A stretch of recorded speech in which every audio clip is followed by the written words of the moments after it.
Why test Y-DNA and mitochondrial DNA if autosomal DNA includes both sides? So let's walk through the three types of DNA testing using an example of a diagram of your family tree. Just for example's sake, going back 5 generations from yourself. So this goes back to your great grandparents. There's 32 of them, and that's what's represented on the tree. First, of course, there's autosomal testing, which reports DNA that you've inherited from all of your ancestors. As this DNA is passed down each generation, what is inherited from each ancestor is a smaller and smaller piece. So the analogy is to say that this is like a patchwork quilt of DNA where each patch is a segment of DNA that you inherited from a particular ancestor's line. Some of these ancestors may have given you larger pieces and some smaller, but they all gave you a piece that ended up in your patchwork quilt of DNA. And then, of course, your quilt is compared to other testers' quilts, and the patches or DNA segments that you share help you identify the ancestors you have in common. And that's kind of how autosomal DNA works. But that can be difficult if you have a lot of distant matches. And usually starting about 6 generations, sometimes a bit farther, you don't inherit any patches from specific ancestors.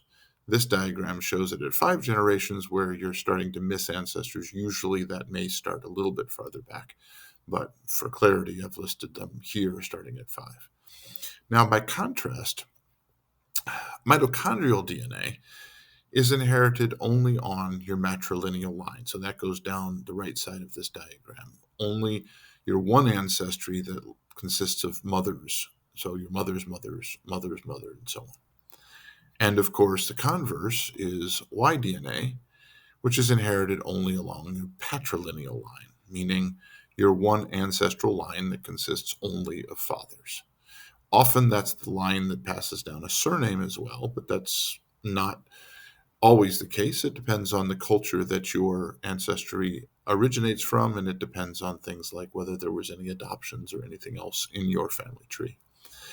And if the analogy for autosomal DNA is a patchwork quilt, then for Y-DNA and mitochondrial DNA, it's just a blanket. It's just one piece of information that gets passed along without patches from father to sons for Y-DNA, which I'm showing here, or from mothers to daughters and sons for mitochondrial DNA. The difference is that this one piece is passed along, and as the blanket, if you will, is passed along, it has the occasional mutation shown here, which you can call them scratches on the blanket. They're not enough to make a health difference, but they show up on our tests, and the tools can use them to match your connections with other testers and place you on the Y-DNA or mitochondrial DNA haplotrees. So Y and mitochondrial DNA give you a completely different kind of DNA evidence than autosomal does. They are essentially laser focuses going up just one branch of your ancestry, one branch each of your ancestry. And because they are different kinds of DNA evidence, they have different strengths and weaknesses than autosomal DNA. And those differences may be useful to you to answer questions using one type of DNA that can't be answered with another type that you might have already tested. Some of these strengths and weaknesses are listed here. With autosomal DNA testing, of course, you can explore all of your ancestral lines, although this can be confusing if you have a lot of distant matches, especially. It can be hard to figure out how these matches relate to you, and you may want to get some additional help to do that, which may come from Y or mitochondrial DNA testing. We'll talk about that in a minute. Autosomal DNA testing can also distinguish degrees of relationship, meaning whether you're first or second cousins, and so on, although with more distant matches, there may be a range like fourth to sixth cousins that you match someone to. So it's not always precise, but it can give you a range of sharing of the relationship that you share with other people. Its weaknesses are that you may not share any autosomal DNA with some of your fourth cousins and beyond. So autosomal DNA runs out, if you will, in your more distant ancestry. And that in endogamous cases, meaning when you have the same ancestors in more than one branch of your family tree, that can confuse your analysis if you're using autosomal DNA because it's not always clear which line you inherited a particular patch from. Now, if you look at mitochondrial and Y-DNA, they have opposite strengths and weaknesses from autosomal. They each trace one line of your ancestry back into prehistoric times, and because they only look at one line each, it doesn't matter if you have the same ancestors in different branches of your family tree. So they're not confused by endogamy or pedigree collapse, which are different ways that you can inherit the same ancestors, that you can have the same ancestors on different branches of your tree. But the weaknesses of Y-DNA and mitochondrial DNA both is that they don't change often enough to distinguish between close male or female relatives of yours, and they can't easily tell you what your exact relationship is to one of your matches. All they can tell you is that you're related in approximate time frames and across several generations or sometimes even many generations. So you have to do some extra work there to figure out how you're exactly related to those matches, and that might come from autosomal testing. So here's a chart that I like to use about Y-DNA that talks about what it tells you, and the same is basically true for mitochondrial DNA as well. They go back, of course, well into prehistoric times. So for Y-DNA, that's nearly 250,000 years ago. And in that time period of deep ancestry, what it really tells you is about your ancestral connections to very distantly related large groups. These are large populations and migrations of people across the planet that we know about mostly through ancient DNA and anthropological digs, and modern distribution studies as well, which can tell us how the Y-DNA has spread today. And while Y-DNA can tell you how you connect into these large groups, it can't tell you much about what your specific ancestors were doing or where exactly they lived when those cultures existed. Then, a little closer to modern times, but still before records survived, so maybe from 1000 AD up until medieval times or later, Y-DNA can help you connect male lines with connection points that represent common ancestors, but you know you'll never put names to those connection points. So they're not genealogies in the traditional sense.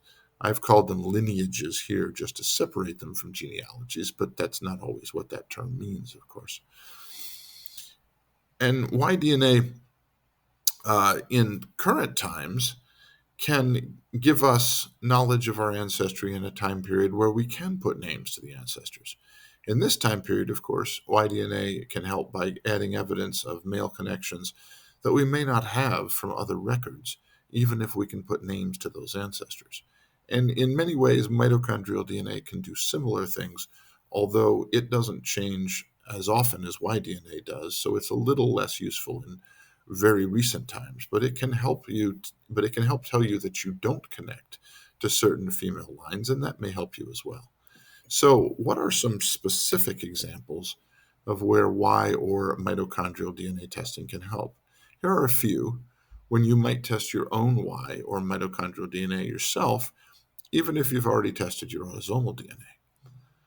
First, you might find that some of your autosomal matches are also related to you on your patrilineal or your matrilineal lines. And if you did test those other DNA types, that would help you identify your connection even to distant autosomal matches. So sometimes they can help just organize your autosomal matches if you have enough matches in your autosomal DNA that are also connected to you on the other lines. Or you might be interested in the history of those other lines of your ancestry, your patrilineal and your matrilineal lines, back into antiquity, back into prehistoric times. You can also use Y and mitochondrial DNA to find connections with older branches of your ancestry than autosomal can reach. As an example, I've found that my immigrant Vance ancestors from Ireland into the US came from the same family as several other immigrants of completely different generations at different times in the 17 and 1800s who separately emigrated to the US, Canada, and Australia.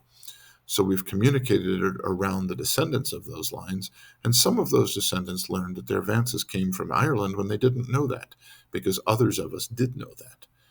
Or you may have a specific historical person on one of the branches of your ancestry, on one of those branches, either the patrilineal or the matrilineal lines, and you want to confirm or disprove your own descent from them.